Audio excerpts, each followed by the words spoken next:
হরে কৃষ্ণ। শ্রী শ্রী জগন্নাথ বলদেব সুভদ্রা মহারানী কি জয়।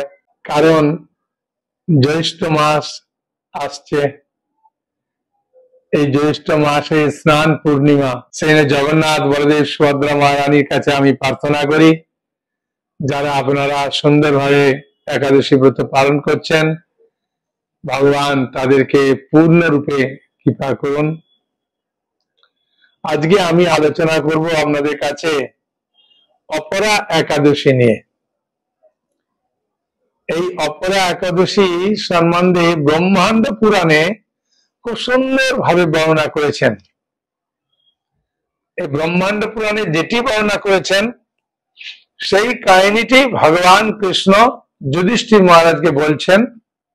এই অপরা একাদশী সম্বন্ধে আমি আপনাদের কাছে প্রার্থনা করব, যাতে আপনারা এই একাদশী সুন্দর করে পালন করেন। আর এই অপরা একাদশীর পরের একাদশী পাণ্ডবা নির্জল একাদশী, এটা তো সবাই জানেন, তাই না?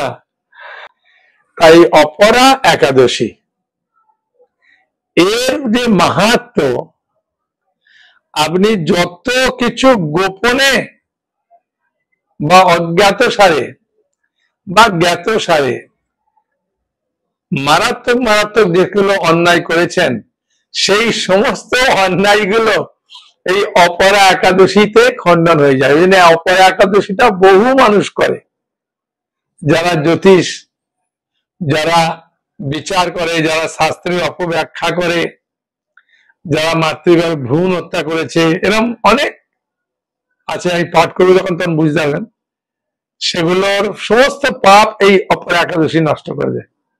মানে অপরা একাদশী সবথেকে বেশি লোক করে, যারা করে না তারাই এই একাদশীটা করে, যে বাবা অপরা একাদশী করবো। এখন আপনাদের মধ্যে থেকে কেউ আমাকে প্রশ্ন করেছিলেন যে প্রভু, প্রতিটা একাদশীরই মাহাত্ম্য আছে, আমরা একাদশী পালন করছি, হরিনাম করছি, তবু কেন বিপদ আসে? আমি বললাম, দেখুন, বিপদরা আসে কারণ এই জগৎটা তো পদাং পদাং যদ বিপদাং, প্রতিটা পদক্ষেপে এই জগতে বিপদ আছে। আমরা ভক্ত হই আর অভক্ত হই। এই জগৎটা দুঃখালয় অশাশ্বতম, এই জগতে দুঃখ আসবে। যেমন সুখ না চাইতে সুখ আসে, আমরা বুঝতে পারি না, কিন্তু দুঃখটা এলে বুঝতে পারি। সুখ এলে আমরা বুঝতে পারি না, সুখের কথা কাউকে বলি না, কিন্তু দুঃখ এলে সবাইকে বলি, ভগবানকেও বলি। ভগবান তোমার হাসে যে আচ্ছা, ও দুঃখের সময় আসছো, তাই জন্য তোমাকে আমি দুঃখ দিচ্ছি, আমার কাছে আসো বলো। আসলে এই জগতে যখনই আমরা আসি না কেন, এই জগতের যে নিয়ম, জন্ম মৃত্যু জরা ব্যাধি, দুঃখ দোষানু দর্শনম, এটা আসবে, এই দুঃখটা দেখা দেয়। দেখুন না, কৃষ্ণের সখা, আমি পড়ছিলাম এই কৃষ্ণের এই ভাগবতের দ্বিতীয় স্কন্ধ, মানে দশম স্কন্ধের দ্বিতীয় ভাগটা, দেখলাম যে কৃষ্ণর কাছে কতটা কৃষ্ণকে কষ্ট দিয়েছে। কালিয়ানাগ কৃষ্ণকে কি কষ্ট দিল, কিন্তু কালিয়ানাগের পত্নীরা ভগবানের কাছে বলতে ভগবান তাদের কৃপা করে দিলেন। হ্যাঁ, যদি স্ত্রীরা ভগবানের কাছে প্রার্থনা করে তাহলে স্বামীরা ভক্ত হবে, একটা প্রমাণ। তারপরে দামানল এলো, প্রলম্বাসুর এলো, তারপরে দামানল আবার গ্রাস করলো, এত বিপদ আসছে, কিন্তু ওরা কৃষ্ণকে ডাকার ফলে, কৃষ্ণর নাম নেওয়ার ফলে, ভগবত ভক্তি করার ফলে এই বিপদগুলো এলেও সহ্য করে নিতে পারছে। বুঝেছেন? এই একটা বিরাট ভক্তি করার এই একটা বিরাট লাভ। হ্যাঁ, সেই জন্য ভক্তি করলে যে বিপদ আসবে না তা না, বিপদ আসবে, কিন্তু সহন করার ক্ষমতাটা তার এসে যায়। হ্যাঁ, বলছে না ভক্তি করলে ভবসমুদ্র গোষ্পদ হয়ে যাবে, মানে ছোট হয়ে যাবে। হ্যাঁ, আর যারা ভক্তি করছে না তাদের কাছে সমুদ্রের বিশাল সমুদ্রের আকার দেখা দেবে। তাই যে ভক্তি করলে যে গোষ্পদ তুল্য হয়ে যায় ভবসাগর, হাটিয়া হইবি পার, হ্যাঁ আমরা হেঁটে পার হতে পারবো, তার কারণ কি ছোট হয়ে যাবে। বুঝেছেন, আমাদের মধ্যে বিপদ আছে, কিন্তু যে বিপদটা বিরাট বড় আকার হওয়ার কথা ওটা ছোট আকারে আসে, আর বড় হলে কি না হতো। ভক্তি করলে এই একটা লাভ। এই একাদশী ব্রতগুলো পালন করলে আমাদের বিশেষ করে মানসিক শান্তি পাই, আনন্দ পাই, অনেক কিছু বিপদ এলেও আমরা সামলাতে পারি। হ্যাঁ, আর যারা ভালোভাবে ভক্তি করে না তারা ভেঙে পড়ে একবারে। সেই জন্য এই একাদশী ব্রতগুলোর মাধ্যমে কি হয়, আমাদেরকে শক্ত করে। হ্যাঁ, ভক্তি পথটাকে। সেই জন্য একাদশী ব্রত পালন করা দরকার। আর ভাগবত পড়লে আমরা বুঝতে পারবো যে কত বিপদ আসে, সেই বিপদগুলোকে ভক্তরা খুব সহজে হ্যাঁ দূর করতে পারে। যেমন একটা মাকড়সার বাচ্চা, ভালো করে চিন্তা করুন, আমার কথাগুলো চিন্তা করুন। একটা মাকড়সার বাচ্চা, সে মাকড়সা তার মা যে জাল বুনেছে তার উপর দিয়ে দিব্যে যেতে পারে, ও কিন্তু আটকায় না। কিন্তু বড় বড় মাছি, মশা সব আটকা পড়ে যায়। বুঝেছেন, সেরকম এই ভক্তির পথে যখন আমরা অগ্রসর হব, ভক্তি পথ যেমন আমরা করছি ধীরে ধীরে এরা করব, তখন আমাদের ভগবান এরা মায়া বিরুদ্ধে আমরা দিব্যে অতিক্রম করতে পারবো। হ্যাঁ, মায়ার জালে আটকাবো না, এবং বিপদ এলেও আমরা খুব সুন্দর ভাবে সেটাকে সামাল দিতে পারবো। হ্যাঁ, বুঝেছেন, সেই জন্যে এই একাদশী ব্রত পালন করা উচিত। বিভিন্ন রকম যে শাস্ত্রে অনুষ্ঠানগুলো দেওয়া হয়েছে সেগুলো পালন করা উচিত। এর মাধ্যমে কি হয়, আমরা প্রকৃতপক্ষে আপনি নিজেই চিন্তা করে দেখুন, যারা করে না তাদের দিকে তাকান, আর আপনি যারা করে ভক্তি তাদের দিকে তাকান, মুখের চেহারাটা দেখলে বুঝতে পারবেন, আর কিছু বলছি না। হ্যাঁ, বুঝেছেন, মুখের শুধুমাত্র চেহারার ভাবটা দেখলে বুঝতে পারবেন যে কি অবস্থার মধ্যে আছে। হ্যাঁ, আর যারা ভক্তি করে সে রোগা হোগা যাই হোক, তার একটা মুখে একটা উজ্জ্বল জ্যোতি লাগে দেখতে। এই হচ্ছে ভক্তির একটা মাহাত্ম্য। হ্যাঁ, তা আমি এখন অপরা একাদশী নিয়ে আলোচনা করব।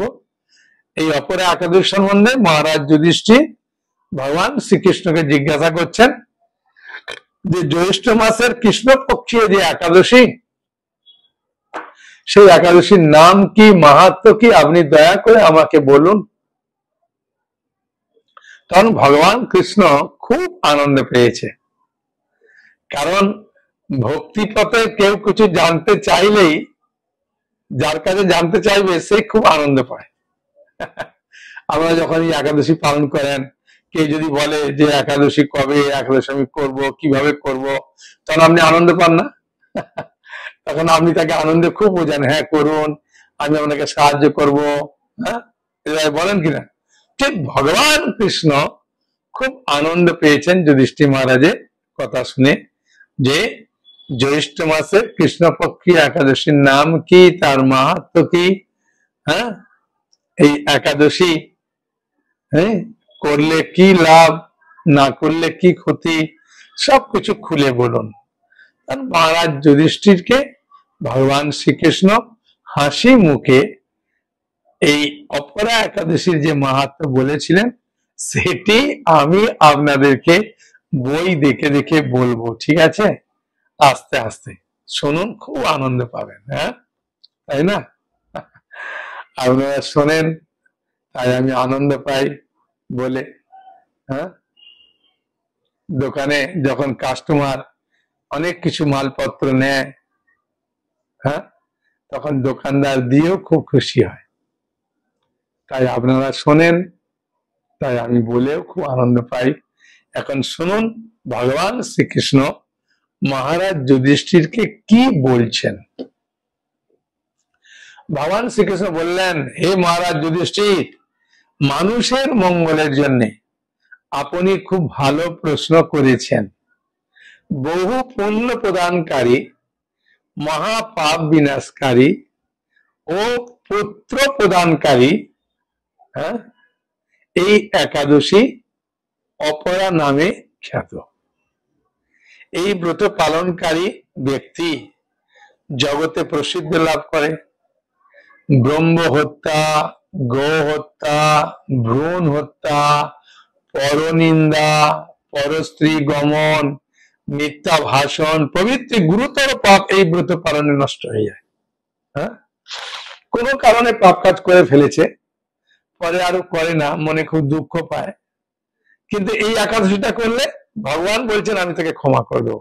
আর যদি না করে যে আমি এই একাদশীও করব আবার পাপ কাজ করব, তখন ভগবান বলবেন ও তুই আমার সাথে চিটিং করছিস, তোকে আমি ক্ষমা করব না। যদি করে ফেলেছেন আর যদি বলবেন যে আমি আর ভগবান করব না, তাহলে ভগবান ক্ষমা করে দেন।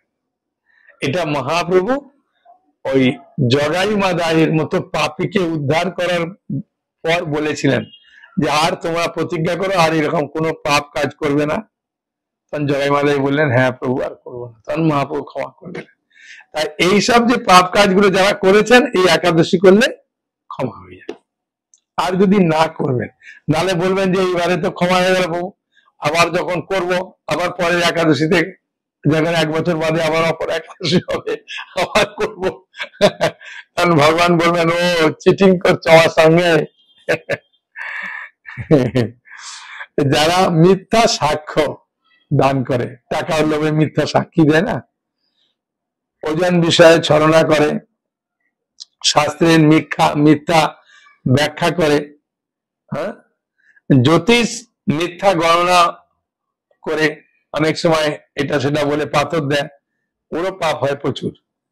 এবং মিথ্যা চিকিৎসায় রত থাকে, টাকার জন্য মিথ্যা ভাবে চিকিৎসা করে, বুঝেছেন, তারা সকলেই নরক যন্ত্রণা ভোগ করে। নরকের যে কি কষ্ট ওটা ভাগবতের 5ম স্কন্ধে আছে, পড়ে নেবেন তখন বুঝতে পারবেন বাবা কি যন্ত্রণা রে ভাই। বুঝেছেন, ওটা সূক্ষ্ম শরীরে যন্ত্রণা দেয়, ওটাকে নামই হচ্ছে যাতনা দেহ। বুঝেছেন, আমরা যে যমরাজের কাছে কষ্টগুলো পাই ওটা যাতনা দেহ, ওটা মন বুদ্ধি অহংকার, বুঝেছেন, সূক্ষ্ম শরীর থাকে। এই সমস্ত ব্যক্তিরা যদি এই ব্রত পালন করে তারা সমস্ত পাপ থেকে মুক্ত হয়। ক্ষত্রিয় যদি স্বধর্ম ত্যাগ করে, যুদ্ধক্ষেত্রে পালিয়ে যায়, তবে সে ঘোর নরকগামী হয়, কিন্তু সেও এই ব্রত পালনে মুক্ত হয়ে স্বর্গগতি লাভ করবে। কত এই ব্রতটা পালন করলে ফল দেখুন। মকর রাশিতে সূর্য অবস্থানকালে মাঘ মাসে প্রয়াগে স্নান, মাঘ মাসে প্রয়াগে অনেকে স্নান করতে যায়, স্নানের যে ফল লাভ হয়, বা শিবরাত্রিতে কাশী ধামে যে শিবজি আছে, ওই কাশী ধামে শিবরাত্রি পালন করলে যে ফল হয়, উপবাস করলে মানে যে পুণ্য হয়, গয়া ধাম যেখানে বিষ্ণু পদ্ম আছে সেখানে পিণ্ডদান করলে যে ফল লাভ হয়, সিংহ রাশিতে বৃহস্পতি অবস্থানে গৌতমী নদীতে স্নান করলে যে ফল লাভ হয়, কেদারনাথ বদ্রীনাথ আছে না, কেদারনাথ কুম্ভে দর্শনে যে ফল লাভ হয়, বদ্রিকা আশ্রম যাত্রায় এবং বদ্রীনারায়ণের সেবা করলে যে ফল লাভ হয়, সূর্যগ্রহণে কুরুক্ষেত্রে স্নান করলে যে ফল লাভ হয়, হাতি ঘোড়া স্বর্ণ দানে এবং দক্ষিণা সহ যজ্ঞদানে যে ফল লাভ হয়, এই ব্রত পালন করলে অনায়াসে সেই সকল ফল লাভ হয়ে থাকে। তাহলে যতগুলো বললাম সব ফল লাভ হবে শুধু এই ব্রতটা পালন করলে। তাই অপর একাদশী তো সেই জন্য সব অনেক মানুষ পালন করে, যারা কোনো একাদশী করে না তারা বলে বাবা অপর একাদশীটা করবো।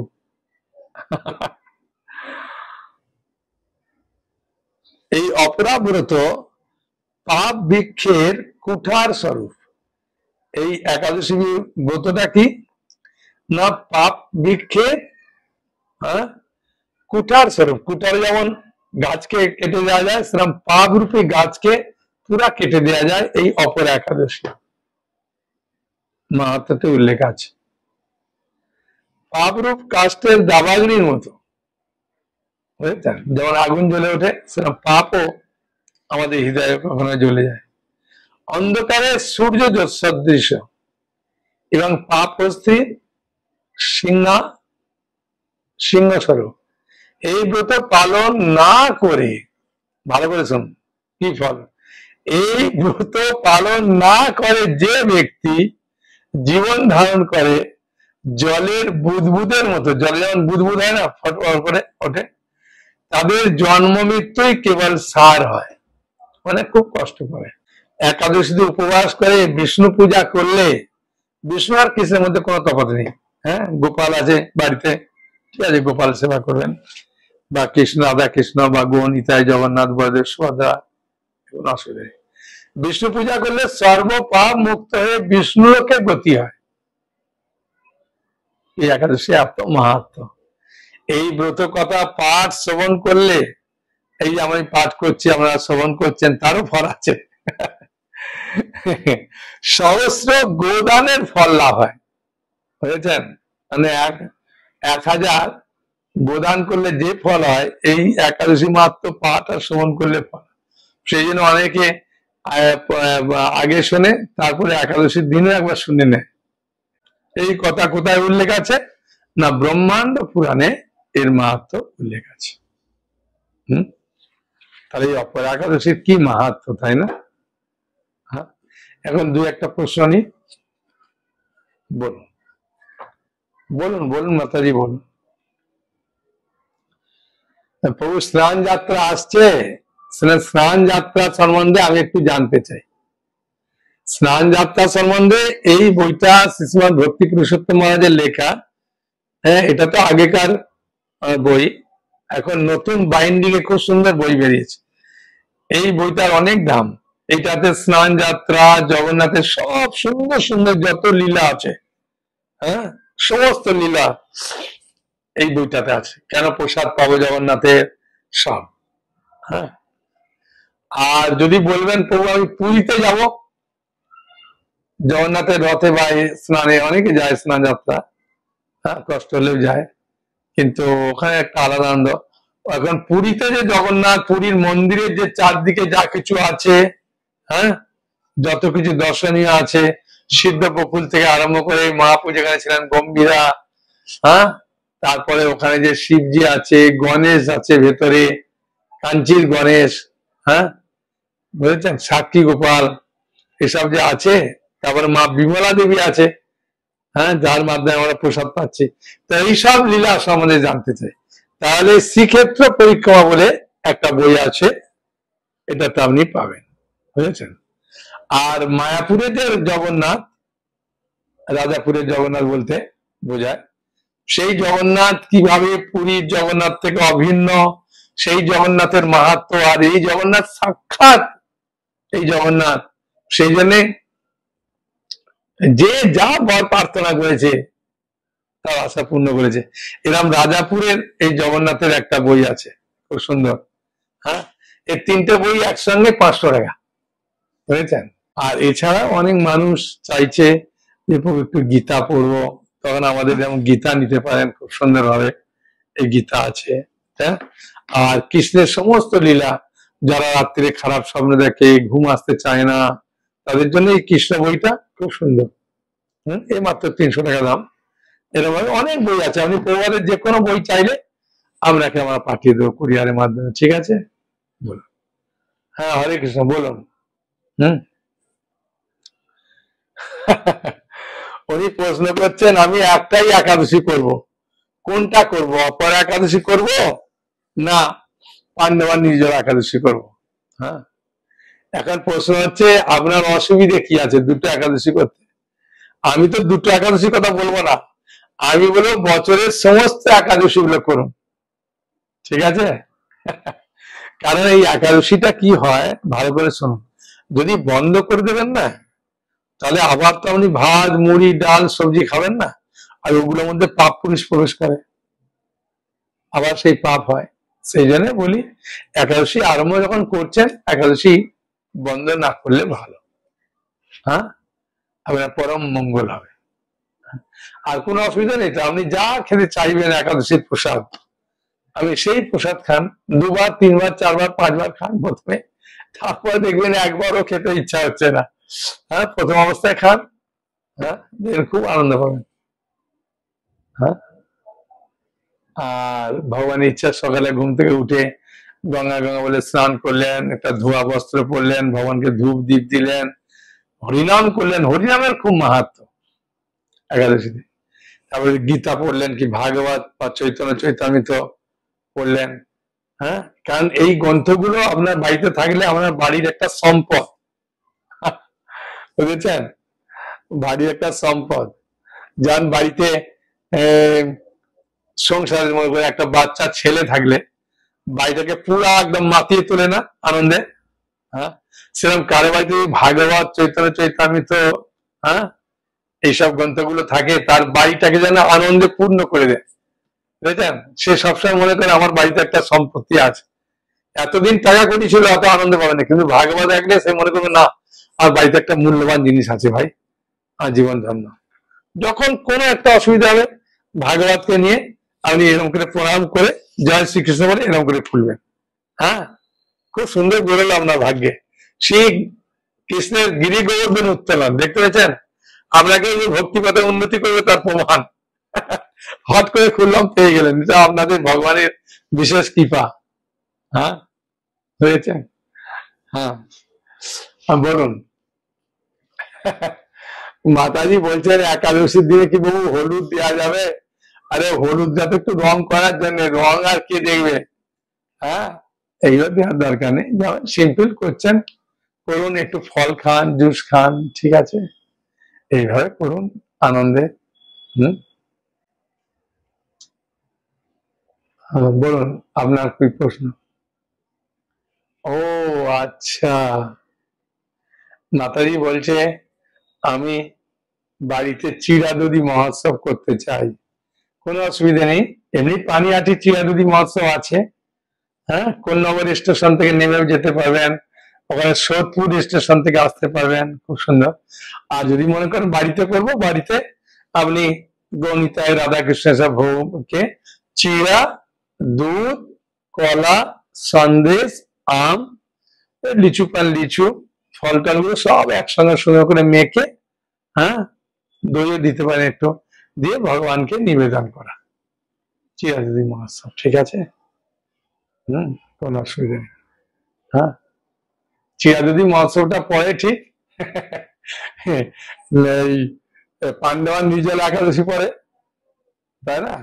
তারপরে দ্বাদশী, তারপরে দিনে পরে। এখন তো অপর একাদশী করুন। পান্ডবান নির্জলা একাদশী যখন বলবো ক্লাস, তখন এগুলো সব বলে দেবো আরো সুন্দরভাবে, ঠিক আছে? হ্যাঁ, বলুন। মাতাজি বলছে একাদশী দিন কোনো মিথ্যা কথা বলতে আছে না? মিথ্যা কথা বলতে এমন কিছু মিথ্যা কথা বলবেন না যেটা আপনার খুব ক্ষতি হবে। হম, বুঝলেন? কোনো আপনার ছেলে বললো মা আমি এই এটা খাবো না, বাবা খেতে নেই, এরকম ভাবে, হ্যাঁ, বলে তাকে বুঝিয়ে দিলেন। এমন নয়, আমরা গৃহস্থ মানুষ এমন মিথ্যা কথা বলি না যেগুলো একদম মানে ফাঁসি হয়ে যাবে কারো। এমনি কোনো কথা প্রসঙ্গে না বললে ভালো, সোজা কথাতে না বললে ভালো। হ্যাঁ, আমি বুঝতে পেরেছি। মাতাজি বলতে চাইছে যে আমি তো একাদশী করি, স্বামী যখন জিজ্ঞাসা করে কি গো তুমি কোনো ব্রত করেছো কিনা, তখন আমি বলি না না করিনি, এই দেখো না তোমার সামনেই তো খাবো, হ্যাঁ, বলে এ করিনি। তাই এগুলো মিথ্যা নয়। ঠিক আছে, হরে কৃষ্ণ কৃষ্ণ কৃষ্ণ হরে হরে, হরে রাম রাম রাম হরে হরে। সকলে ভালো থাকুন, আনন্দে থাকুন। হ্যাঁ, আর অপর একাদশী তিথি সুন্দর করে পালন করুন। হ্যাঁ, ঠিক আছে। আবার আপনাদের সঙ্গে দেখা হবে পরের একাদশীতে। বলবো হরি বল।